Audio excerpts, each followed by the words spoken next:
Passons maintenant au troisième point qui consiste à comprendre la demande RH émanant des cibles du marketing ressources humaines. Alors pour essayer de comprendre cette demande, je vous propose d'examiner ensemble quatre grands points que nous allons survoler pour essayer de cerner justement les quelques éléments influençant cette demande de ressources humaines. On va commencer tout simplement par quelques définitions et rappels. On passera ensuite à l'identification, sommaire des besoins des collaborateurs. On verra, après, les différents systèmes de valeurs influençant la demande ressources humaines et on terminera par, un rapide exposé sur les communautés d'intérêt existantes et qui peuvent influencer justement cette demande de ressources humaines. Alors, quelques définitions et rappels. D'abord, l'offre, ressources humaines. Je rappelle que ce sont en fait les éléments offerts et mis en œuvre par la firme en réponse à ses besoins internes en ressources humaines. Donc la firme va déterminer, un certain nombre d'emplois à offrir à l'extérieur pour lesquels elle va développer une stratégie de marketing RH pour essayer de capter, l'attention des cibles, c'est-à-dire des futurs collaborateurs qu'elle souhaite embaucher. Alors l'offre peut être dirigée, bien sûr, et c'est en priorité le but du marketing RH vers l'extérieur, mais aussi peut être dirigée vers l'intérieur, c'est-à-dire opérer sur un marché interne à l'entreprise pour essayer de motiver les différents salariés à changer d'emploi, par exemple, soit sous forme de promotion, soit sous forme de mobilité, par exemple géographique ou fonctionnelle. Géographique, on voit un peu l'idée. Fonctionnelle, ben, ça peut concerner éventuellement les aspects de formation professionnelle, de promotion interne, etc. Dans tous les cas, on est toujours sur les mêmes buts, hein, je vous rappelle, attirer, recruter, intégrer, fidéliser les collaborateurs avec un certain nombre d'éléments offerts qui devront surtout être aptes à influencer les cibles. C'est-à-dire qu'au fond, comme en matière de marketing produit, la firme va développer une offre qui va être ciblée sur certains types de collaborateurs qu'elle souhaite embaucher, par exemple, ou qu'elle souhaite garder en interne. Une cohérence est souhaitée entre ce qui est proposé à l'extérieur pour attirer les collaborateurs et naturellement ce qui est réalisé à l'intérieur de la firme pour les fidéliser et les conserver, je dirais, au service de la firme. Donc chaque type de collaborateur, on a vu tout à l'heure la question des talents, mais ça vaut pour l'ensemble des collaborateurs à recruter ou recruter. Chaque type de collaborateur peut justifier une certaine politique de marketing RH. Comme en matière de marketing produit, on va avoir des cibles qui vont être identifiées, qui vont justifier des politiques particulières. Par exemple, s'il s'agit de vendre tel type de lessive ou s'il s'agit de vendre tel type de matériel électronique, eh ben, ça va être adapté, ou tel type de véhicule, ça va être adapté à tel type de clientèle et peut-être pas à tel autre. Donc la démarche, on retrouve l'idée de marketing, mais qui va être cette fois appliquée aux ressources humaines, mais c'est quand même à la base du marketing, c'est-à-dire on va toujours identifier des cibles et définir des politiques particulières pour ces cibles. La demande, en termes de ressources humaines, puisqu'on a l'offre et la demande, bien va impliquer de cerner, l'attitude, des cibles pouvant être intéressées par le fait de travailler pour la firme. On se souvient donc, très, très simplement et très, très schématiquement, qu'on pouvait distinguer un public externe et un public, interne. Le public externe, du point de vue des cibles, eh ben, est constitué par ce qu'on a appelé le halo, c'est-à-dire des candidats potentiels qui pourraient être intéressés par un travail dans la firme ou pour la firme, qui ne sont pas objectivement et actuellement déterminés à travailler pour la firme, soit parce qu'ils sont trop jeunes, soit parce qu'ils n'y pensent pas de manière très très nette. Donc ce que j'appelle le halo, c'est-à-dire ce public potentiellement intéressé. Ensuite, dans le public externe, il y a les candidats avérés à un emploi dans la firme. Donc je ne reviens pas là-dessus, ce sont les candidats qui sont, selon le petit schéma, à la porte d'entrée, si vous voulez, de la firme, ou quasiment dans le couloir d'entrée pour travailler dans la firme. Donc ces candidats-là sont beaucoup plus motivés et sont prédéterminés, en quelque sorte, à travailler pour la firme, contrairement au halo qui correspond plutôt à une sorte de vivier général dans lequel la firme pense pouvoir puiser. On se souvient, par exemple, les lycéens, les étudiants, etc., dans certains cas, ou tel type de population, dans tel type de bassin d'emploi. Et puis il y a le public interne, c'est-à-dire les collaborateurs qui sont, entrés déjà dans la firme, qui ne sont plus à l'extérieur, du mur d'enceinte, de la firme, mais qui sont, désormais à l'intérieur, qui ont franchi les barrières pour entrer. Alors quel que soit le type de barrière, bien sûr, mais qui ont désormais un statut, juridiquement, dépendant de la firme. Et là, on va distinguer essentiellement, les néo-collaborateurs, c'est-à-dire les personnes qui viennent d'être recrutées et qu'il va falloir, confirmer dans leur emploi, c'est-à-dire intégrer, dans la firme, et puis, les collaborateurs plus anciens qu'il va s'agir de fidéliser. C'est-à-dire qu'on ne peut pas mettre l'accent uniquement sur les jeunes qui arrivent et ne pas se préoccuper des gens qui travaillent déjà depuis quelques années dans la firme. Il faut une sorte d'équilibre, voire de justice dans le traitement de l'ensemble des collaborateurs à l'intérieur de la firme pour que, soit les jeunes qui viennent de rentrer ou les néo-collaborateurs qui viennent de rentrer, soit les collaborateurs plus anciens ne se sentent pas, mis à l'écart, par la firme dans le traitement, qui est fait pour l'ensemble des collaborateurs. Troisième aspect dans, les définitions et rappels qu'on fait en ce moment, ce qu'on appelle les notions composantes de la demande, en ressources humaines.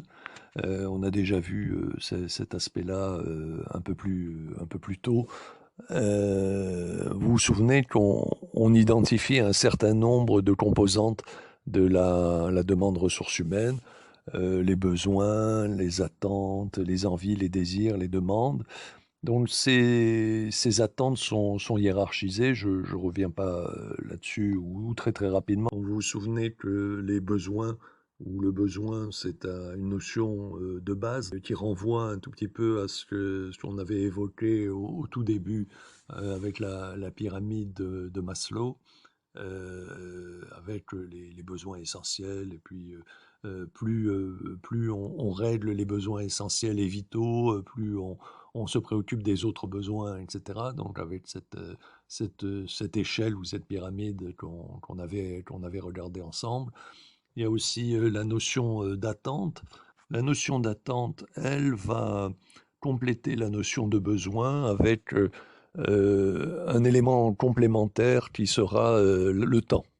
C'est-à-dire que généralement dans la notion d'attente, on exprime un besoin, mais on le qualifie aussi avec une attente et avec une notion de durée, qui va compléter ce besoin. Donc, une temporalité qui intervient, où on va faire jouer, des aspects de prévision, d'espoir, de calcul, et cetera, qui n'existent pas, de la même manière, en tout cas, dans la notion de besoin. La troisième composante de la demande RH peut être constituée par la notion d'envie. Or, dans la notion d'envie, on a quelque chose d'un peu moins quantifiable et d'un peu plus superficiel qui va compléter cette notion, d'attente et cette notion de besoin. Dans ce cas-là, la notion d'envie, correspond plutôt à la satisfaction de quelque chose qui n'est pas une question de survie à proprement parler. De la même manière, le désir, peut être qualifié également comme un besoin superficiel, ce qui n'est pas péjoratif, mais un besoin qui n'est pas essentiel, à la survie, de la personne. Dans ce cas-là, bon, on est en face, comme nous disent les auteurs qui ont constitué ce tableau, donc Gavois et Briet, dans Marketing RH, on est en face plutôt d'un sentiment ou d'une aspiration à avoir, à obtenir ou faire quelque chose qui n'est pas forcément indispensable à la survie de l'individu. Et puis, nous arrivons à la cinquième composante, de la demande RH, qui est la demande, à proprement parler. Alors là, on est déjà dans quelque chose, qui est un tout petit peu plus concret et qui est intéressant puisqu'on utilise cette notion de demande, y compris en matière, économique et naturellement en matière de marketing. Là, il s'agit de faits, d'actions ou d'attitudes destinées à faire savoir que l'on désire quelque chose ou quelqu'un. Donc on est dans la transformation, des besoins, des attentes, des envies, des désirs, en actions concrètes. C'est-à-dire que jusqu'à présent, au fond, on pourrait considérer que les besoins, les attentes, les envies, les désirs étaient quelque chose qui restait interne à l'individu. Et à partir du moment où on exprime une demande, eh ben, tout ça ressort et se concrétise en quelque chose qui est destiné à l'extérieur, en une action concrète destinée à l'extérieur. Puis je pense qu'on peut compléter ces notions-là de notions encore plus concrètes et qui se rapprochent encore plus à la fois du droit et de l'économie pour faire sortir ces notions de la psychologie et les approcher de quelque chose d'encore plus concret, les notions d'achat, voire de consommation. Alors, en droit et en économie, on pourrait prolonger donc le tableau avec ces deux notions, achat et consommation, qui traduirait en termes très très concrets l'expression de la demande. Donc on irait encore un peu plus loin. On se souvient donc que l'acte d'achat, bon, qui est un acte juridique au fond, qui correspond à l'acte de vente du point de vue du producteur, l'acte d'achat, lui, va transformer en quelque sorte cette demande en espèces sonnantes et trébuchantes sur un marché donné. De même encore, la consommation va avoir pour versant la production dans les équations, les identités de base en matière économique. Donc voilà, on a un certain nombre de notions composant de la demande RH qui permettent d'identifier le comportement des cibles du marketing RH. Autre aspect des définitions et des rappels, le lien entre la demande ressources humaines et l'offre ressources humaines qu'on vient de voir. Parmi ces liens, il y a un point assez important qui s'appelle le contrat psychologique. Alors, le contrat psychologique, comme vous le voyez sur la diapositive, c'est la relation non juridique entre l'employeur et le salarié qui porte sur les éléments stables et équilibrés de l'emploi. Alors ça peut être le volume du travail ou des rémunérations, les conditions de travail, bien sûr les salaires, etc. Alors cette notion de contrat psychologique est relativement récente, enfin tout est relatif. Elle nous vient des États-Unis, a été conçue par un auteur qui s'appelle Argyris à partir de 1960, qui a été le premier à mettre en avant cette idée de contrat psychologique. Très très rapidement, selon lui, les attentes des salariés et de l'employeur concernant la relation de travail ne sont pas nécessairement formalisées, en tout cas vont au-delà de la formalisation dans le cadre d'un contrat de travail proprement dit, mais sont évoquées chez l'un et chez l'autre, c'est-à-dire chez l'employeur et le salarié, avant même la signature de ce contrat de travail. Et donc, ça forme ce qu'on appelle un contrat psychologique qui se crée avant même le recrutement, et c'est ça qui est intéressant, c'est pour ça que j'en parle dans le cadre du marketing RH, c'est-à-dire que ce contrat se forme, ce contrat psychologique se forme avant le recrutement, puisque au fond, le futur salarié, le futur collaborateur va commencer à chercher des informations sur les pratiques de la firme ou sur les possibilités d'évolution de carrière, etc. Et ce contrat psychologique qui se lie pas de manière formelle, hein, bien sûr, ni a fortiori écrite entre l'employeur et le salarié, a plusieurs particularités, en particulier une particularité liée à la stabilité de ce contrat. Les deux parties en présence, l'employeur et le salarié, ou du moins la firme et le collaborateur, vont stabiliser leur relation très très tôt, même avant que le collaborateur entre dans la firme. Et ce lien va être très très fort, à telle enseigne que si la firme, ou le collaborateur d'ailleurs, mais principalement la firme, manque à la promesse qui est dans le contrat, évolution de carrière, volume de travail, conditions de travail, salaire, etc., et ben le contrat va être revu ou alors il va être cassé. Le salarié va abandonner donc la firme et se séparer de la firme.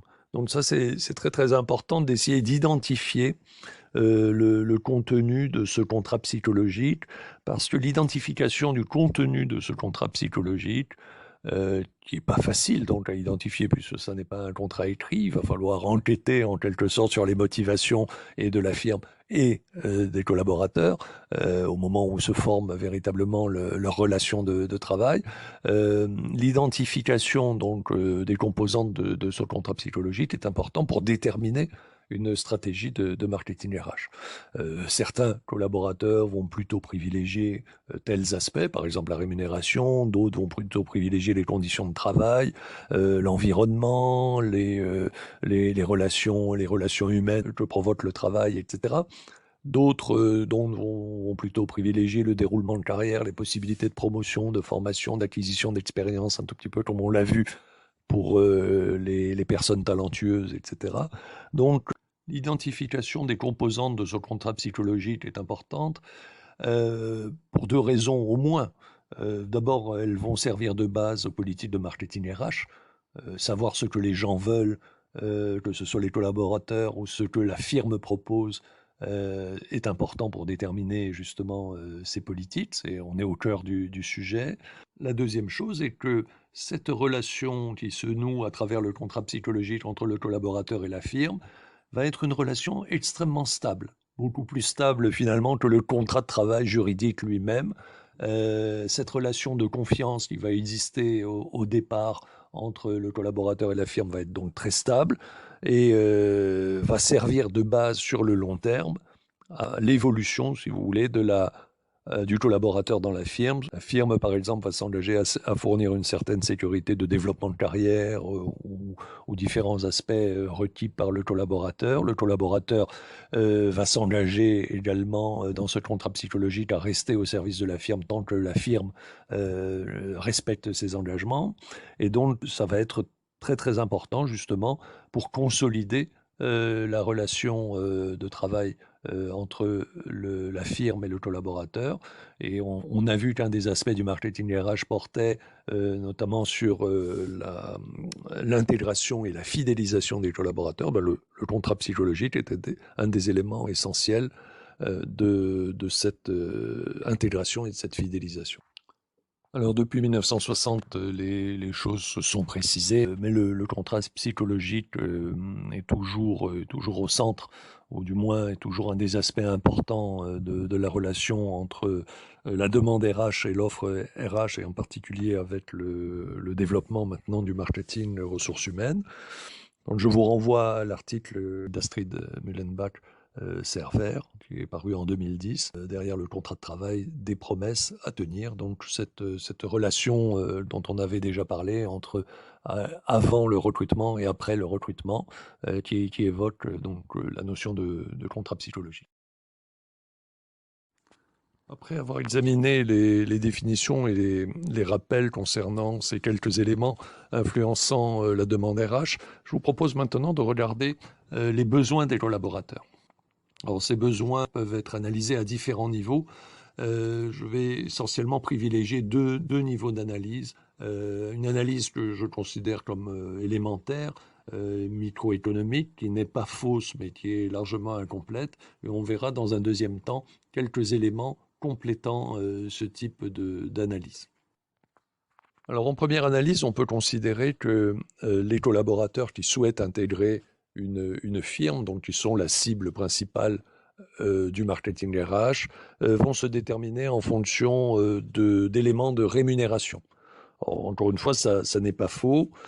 Si on tente d'examiner les besoins des salariés en termes de niveau et de nature des rémunérations, on peut effectivement avancer que les salariés tendent à privilégier les rémunérations les plus élevées et les mieux garanties sur des rémunérations moins élevées et aléatoires. Même si c'est donc incomplet, comme je l'indiquais, cet aspect de base est confirmé par un rapport officiel de 2013 du Conseil d'orientation pour l'emploi, qui disait déjà, je cite, « Un premier élément d'attractivité est constitué par le salaire offert par l'employeur dans le cadre de l'offre d'emploi et, le cas échéant, effectivement offert après négociation. D'une part, un salaire insuffisant peut être à l'origine de difficultés à recruter ou d'un important turnover. D'autre part, à l'inverse, selon la théorie économique classique, un employeur anticipant des difficultés de recrutement augmente le niveau de salaire offert ou des primes, des avantages en nature, etc., pour rendre son offre plus attractive. De plus, les salariés considérés, c'est-à-dire appartenant à des métiers où le recrutement est difficile, ont un pouvoir de négociation plus grand au cours du processus de recrutement. Alors cet aspect est réel. On estime qu'environ 85% des salariés ou des futurs salariés se déterminent par rapport à une offre d'emploi en fonction du niveau de rémunération. Pour autant, cette approche, sans être fausse, n'est pas tout à fait complète. Il n'y a pas en effet de relation invariable, de lien automatique et durable entre les rémunérations et le comportement individuel. Autrement dit, les rémunérations peuvent être un facteur déterminant de l'emploi ou de la prise d'emploi par un salarié, mais ne vont pas nécessairement être un facteur déterminant pour le maintien dans l'emploi. La relation n'est pas ni automatique ni durable, même s'il y a un lien très très fort, comme on l'indiquait à l'instant. En fait, on peut très bien réutiliser ou revoir ou relire la théorie d'Abraham Maslow de 1943 sur les besoins ou sur la hiérarchie des besoins. Ça, c'est un premier point, de sorte qu'on pourrait considérer qu'effectivement, une fois que les besoins primaires du salarié, à savoir la rémunération de base, une fois que ces besoins sont satisfaits, le salarié passe à autre chose et revendique autre chose auprès de la firme. Et on sait aussi qu'il peut y avoir des analyses plus fines. Alors, sans rentrer dans le détail, j'évoque simplement la motivation au travail, c'est-à-dire un des ouvrages de Frédéric Herzberg, qui est un scientifique qui a travaillé aux États-Unis, qui est décédé en 2000. Lui mettait en avant ce qu'il appelait la théorie des deux facteurs, avec des facteurs négatifs et des facteurs positifs.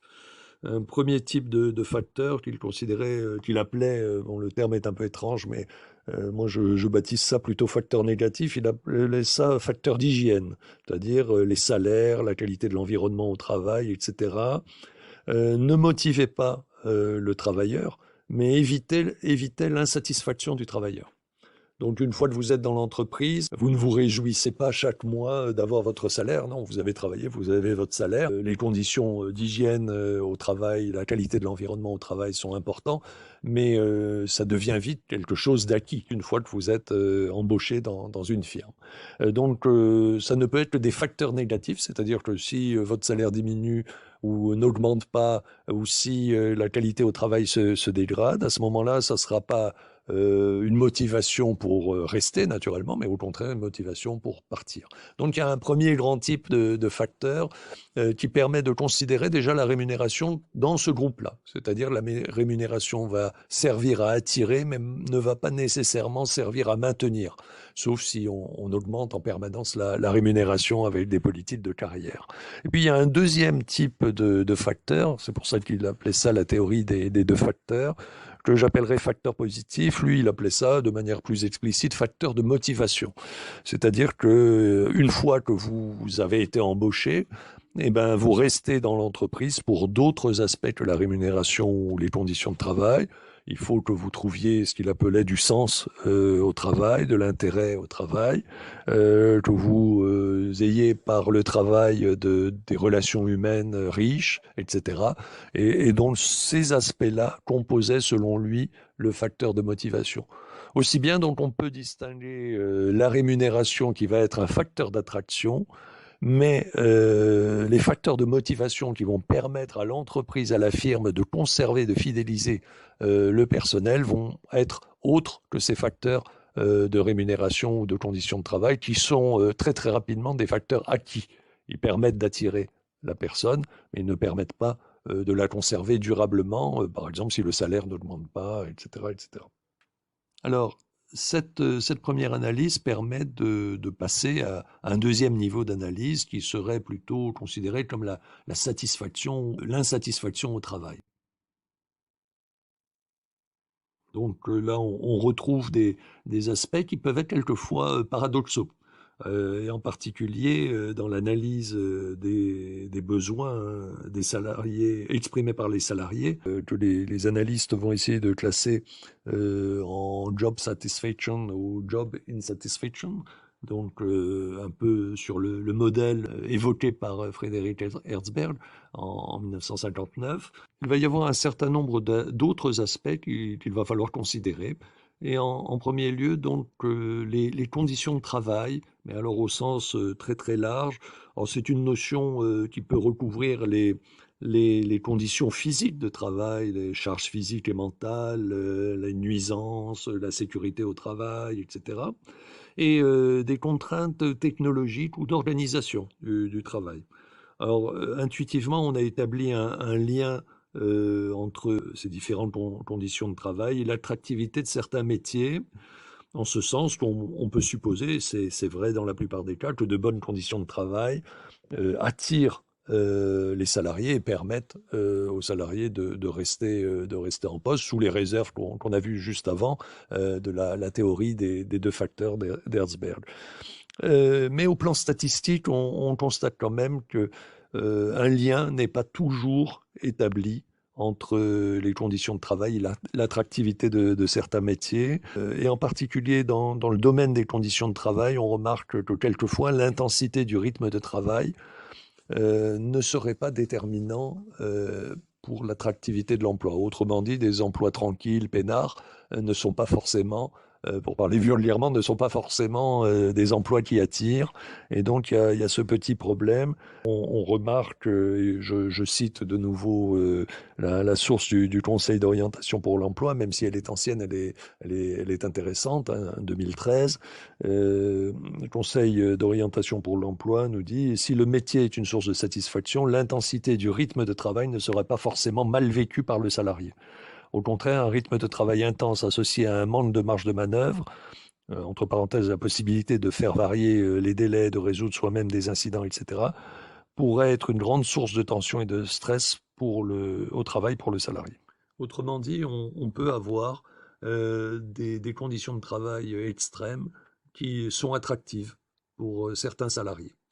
C'est ce qui explique d'ailleurs on est par exemple des salariés qui ne sont pas forcément très très bien payés, mais qui travaillent dans la police, dans la gendarmerie, dans les services de santé, hôpitaux, etc., les services d'urgence. Je ne dis pas que ce serait lié à un besoin d'action, à un besoin d'adrénaline, ça serait un peu court comme explication, mais il n'y a pas non plus de liaison automatique entre le confort du travail, la tranquillité au travail et l'attraction du travail.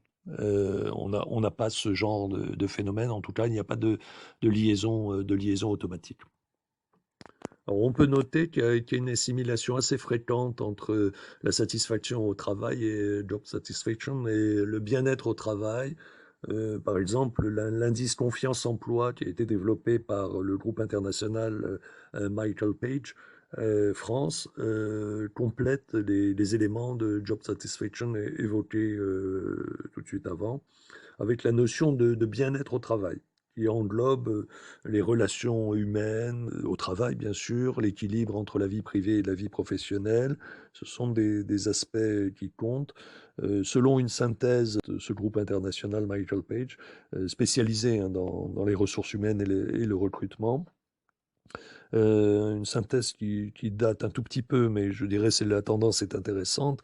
Elle concernait cette synthèse l'année 2016, l'ensemble de l'année 2016, avec ce baromètre trimestriel de l'indice de confiance emploi. Et le groupe soulignait que 95,3% des 5000 personnes interrogées, il s'agissait en fait de candidats à l'emploi, pensaient qu'avoir de bonnes relations avec ses supérieurs hiérarchiques et ses collègues était primordial dans le travail. 82,5% mettaient en avant l'importance d'avoir un travail qui garantit un bon équilibre entre la vie privée et la vie professionnelle.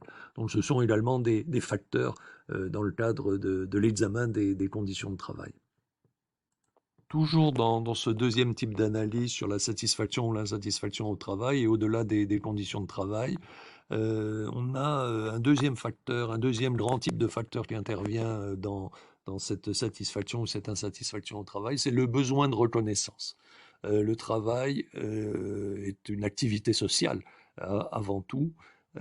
qui met en liaison les travailleurs entre eux ou les producteurs et les clients et les consommateurs, etc. Donc, quelle que soit la forme de travail, mais là, on est plutôt dans le cadre du travail salarié et des communautés de travail. Le travail répond à un besoin social autant qu'économique, et cet aspect-là est important. Et dans la mesure où il y a ce besoin de reconnaissance qui est lié au travail, même si les termes en eux-mêmes, besoin et reconnaissance, peuvent être ambigus, au moins autant que le terme de bien-être dont on parlait à l'instant, l'idée est ici que le travail apporte aux salariés non seulement une rémunération, donc un aspect financier, mais aussi une récompense. Et donc ce point-là est important, et de cette sorte-là, le travail répond plus largement à un besoin social. On constate effectivement, sans faire des études approfondies sur ce thème-là, qu'il y a de nombreuses facettes au travail qui excèdent le simple aspect financier. D'abord, il y a le rôle et la place que le salarié va avoir dans la firme en intégrant ce groupe social qu'est la firme. Le travail va conférer aux salariés un rôle et une place particulière qui vont lui permettre de dépasser un peu son réseau initial, son groupe familial ou d'amis, de sortir un peu de ce réseau restreint. Et donc, l'entreprise, la firme, va développer une sociabilité supplémentaire, hein, chez l'individu, en lui permettant d'accroître ses échanges dans le cadre du travail. Deuxième aspect qui tient plus à ce qu'on appellerait le développement personnel, il est vrai que le travail peut contribuer ou contribue certainement au développement personnel de l'individu. On ne peut pas nier que le travail, bien sûr, soit une source d'expérience. Ces expériences viennent compléter, enrichir les acquis du salarié dans son milieu familial ou par son éducation scolaire. Ça peut apparaître aussi comme une récompense qui peut être externe, entre guillemets, hein, c'est-à-dire financière ou non, mais accordée par l'employeur au salarié en lien direct avec le travail, ou interne. Ce que j'appellerais interne, c'est plutôt la satisfaction du travail accompli, la satisfaction qu'a le salarié de son propre travail sans qu'on lui dise c'est bien, c'est pas bien, etc. Donc ça serait plutôt une récompense interne que le travailleur se donne à lui-même, qui débouche donc sur l'estime de soi. Le travail est aussi un facteur d'indépendance. À l'évidence, le travail fournit un salaire, et ce salaire confère une indépendance financière ou un début d'indépendance financière permettant une certaine liberté de choix et aussi, bien sûr, de dignité. Alors là, il n'y a pas forcément de lien entre le montant du salaire et la dignité, bien sûr, mais déjà le caractère salarié du travail, avec la régularité que comporte la rémunération, etc., est en soi un premier facteur d'indépendance. J'ajoute par parenthèse que selon les conditions d'exercice, le travail peut également contribuer à structurer les opinions politiques des salariés. Par exemple, se sentir membre de la classe ouvrière si on est ouvrier, se sentir cadre si on est cadre, avec des opinions politiques ou des attitudes politiques qui peuvent être induites par ce statut d'ouvrier, de salarié cadre, etc., ou même de travailleurs indépendants pour les travailleurs indépendants. Donc je ferme la parenthèse sur ce point-là. Donc le besoin de reconnaissance lié au travail va quand même très très loin. Il crée véritablement, ou il peut créer une identité à la fois par la situation dans l'entreprise, par les moyens de développement personnel que procure la firme, par l'indépendance du salarié que peut procurer le salaire, mais également par la structuration ou la confirmation d'idées politiques, par exemple, ou syndicales, liées à la situation du salarié dans la firme. Et puis pour terminer sur ce point, puis il y a d'autres points bien sûr, mais je voudrais évoquer rapidement les avantages non monétaires. Les avantages non monétaires du travail apparaissent essentiellement par défaut, hein, dans les situations où l'individu est privé de travail, justement, chômage, longue maladie, retraite, par exemple. Et ça met en évidence certains effets qui sont liés à la désocialisation, si on peut dire, l'isolement, la diminution du vocabulaire de base aussi. On s'éloigne un tout petit peu de son métier, de sa technique, de ses collègues, on dialogue moins, on utilise moins de mots, on se sert moins de ce qu'on a appris dans le métier, puisqu'on est en marge de ce métier pour les différentes raisons que j'ai évoquées, donc par exemple le chômage ou la longue maladie. On a une baisse aussi d'activité physique hein, qui peut être liée au travail, ne fût-ce que de se rendre à son travail, tout simplement, etc. Donc il y a en France et en Europe hein, plus largement des débats sur l'instauration d'un revenu garanti, d'un revenu d'existence, d'un revenu universel, d'un revenu de citoyenneté, donc il y a plusieurs termes, qui serait l'idée de donner aux individus un revenu permanent, quelle que soit leur situation de travail. Bon, là, j'observe simplement que, indépendamment de cette question de revenu, mais bon, la question du travail n'est pas uniquement une question de revenu. C'est une question bien de socialisation et le travail permet de connecter travail et revenu.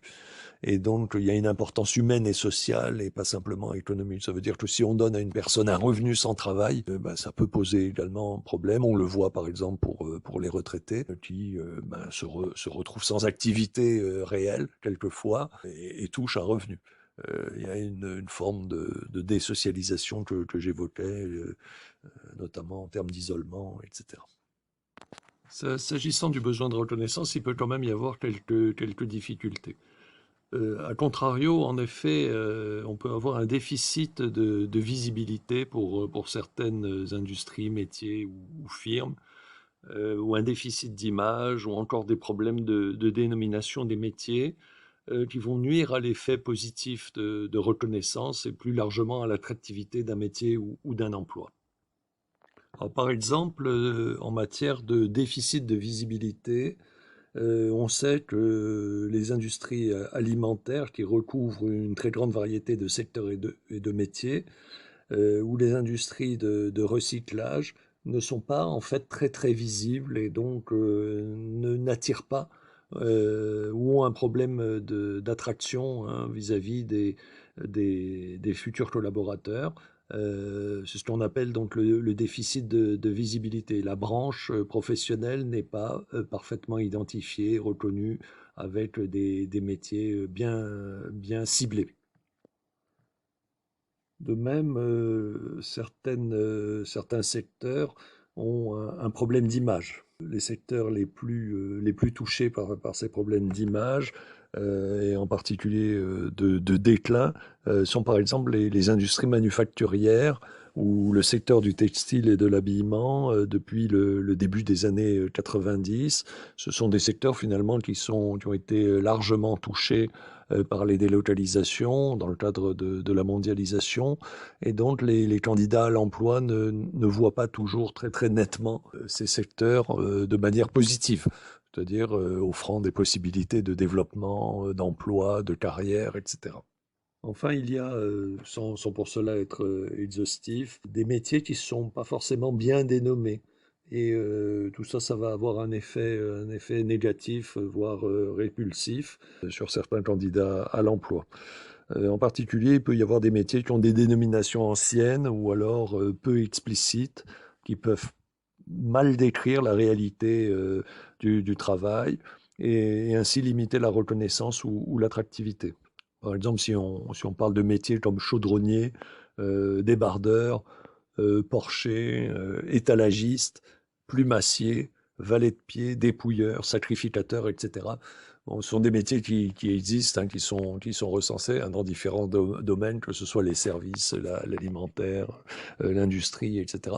Et qui ne sont pas spécialement attirants, ou du moins dont le nom ne permet pas de se figurer rapidement la nature de l'activité qui est couverte par ce nom.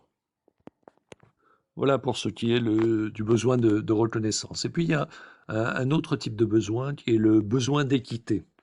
Alors, on sait que la rémunération monétaire se double d'une autre forme de reconnaissance extérieure du travail accompli, et que cet ensemble rémunération plus reconnaissance aboutit à une forme plus large qu'on appelle la rétribution.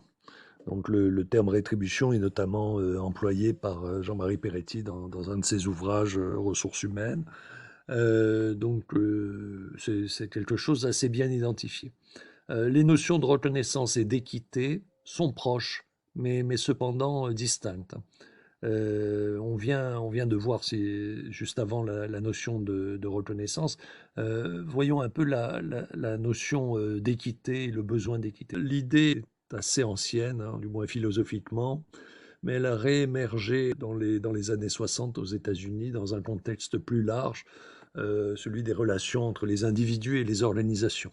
Pour faire simple, l'individu et l'organisation sont impliqués dans des relations d'échange qui font que les individus ont des attentes vis-à-vis des organisations et que réciproquement, les organisations ont elles-mêmes des attentes vis-à-vis des individus. Donc il y a une sorte d'échange hein, qui se produit. L'équité correspondrait, hein, selon les auteurs américains, et d'ailleurs c'est repris en France, à l'idée d'un équilibre de ces échanges entre l'organisation et l'individu. Autrement dit, le collaborateur doit recevoir de l'organisation autant que l'organisation doit recevoir du collaborateur. Et de cette manière-là, l'échange est équilibré et on est en situation équitable. L'équité dépasse le droit et les relations commerciales. Donc en transposant dans le monde du travail, l'équité signifie en fait donc le salarié attend de l'entreprise qu'elle le rémunère à la hauteur de sa contribution. Et comme on vient de le dire réciproquement. Ce qui nous amène au dernier point de cette deuxième analyse sur la satisfaction ou l'insatisfaction au travail, à savoir le rôle de l'estime de soi. Alors on se souvient de l'estime de soi est bien placée au sommet, au quasi-sommet de la pyramide de Maslow. Et elle intervient, cette estime de soi, en complément du besoin d'équité et du besoin de reconnaissance qu'on vient de voir. Alors, je voyais dans la diapositive une définition ou des éléments de définition sur l'estime de soi. C'est l'évaluation globale, positive ou négative, de soi, qui contribue à la perception que l'individu a de sa propre valeur et qui influence son engagement dans l'organisation. Alors, dans la mesure du possible, on comprend bien que l'estime de soi, pour autant qu'elle puisse être identifiée par la firme, doit être prise en compte dans une politique de marketing ressources humaines, puisque c'est un aspect quand même assez fondamental de savoir comment l'individu, donc le futur collaborateur ou le collaborateur, se représente lui-même et se représente dans l'organisation. Donc ça, c'est un point important. Donc ça va avoir, cette estime de soi, une influence sur les comportements individuels au travail. La satisfaction qu'on va retirer du travail va avoir pour composante souvent le fait qu'on est content de soi, on a fait du bon travail, etc. Au-delà même des aspects matériels de rémunération, bien sûr. Et puis, on est dans un cadre que les Américains appellent job design, avec, ou profil de l'emploi, si on peut dire, ou caractéristiques des emplois. Je ne sais pas très bien comment on peut donner une définition du job design, mais cet aspect-là a été théorisé par les Américains. Et naturellement, c'est venu en Europe et en France en particulier dans le cadre de la gestion des ressources humaines et tout particulièrement, bien sûr, pour ce qui nous intéresse dans le cadre du marketing RH. Cette détermination du job design est importante pour le marketing RH. Autrement dit, dans l'image qu'on va donner du profil de l'emploi qu'on souhaite, des caractéristiques des emplois, on va prendre en compte non seulement les missions que le futur collaborateur ou le collaborateur aura à exercer, mais également la manière de les accomplir. Alors, dans la manière de les accomplir, c'est très très vaste en fait. On peut avoir des questions de qualification. Quelle qualification faut-il pour faire telle chose? Quelle procédure faut-il suivre? Quelles sont les relations avec les autres? Est-ce que c'est hiérarchique, collaboratif ou autre? Est-ce qu'on est en situation d'imposer ou est-ce qu'on est en situation plutôt d'obéir aussi? Quels sont les moyens matériels que la firme va mettre à disposition dans le cadre du job qu'elle envisage de proposer aux futurs collaborateurs? Quels moyens matériels met-elle à disposition? Quel est le degré aussi d'autonomie qu'aura le collaborateur ou le futur collaborateur? Alors tous ces aspects-là sont totalement liés à l'image bien sûr que la firme va vouloir donner à l'emploi qu'elle propose et naturellement selon, la la physionomie de ce job design, la physionomie de cet emploi ou le profil de cet emploi, et ben, ça sera plus ou moins attractif. Le but quand même, c'est de pour la firme, c'est qu'en déterminant une image positive, hein, du job, à travers, cette théorie, job design, l'idée c'est d'attirer bien sûr, mais d'attirer par une réalité. C'est-à-dire qu'il ne faut pas que la personne soit déçue au final de ce qu'elle trouve. Et donc le but quand même ultime, si on peut dire, toujours dans l'idée d'attirer, mais aussi d'intégrer et de fidéliser les collaborateurs pour éviter tout un tas de problèmes liés par exemple au turnover ou autre, c'est quand même d'améliorer la satisfaction des collaborateurs au travail.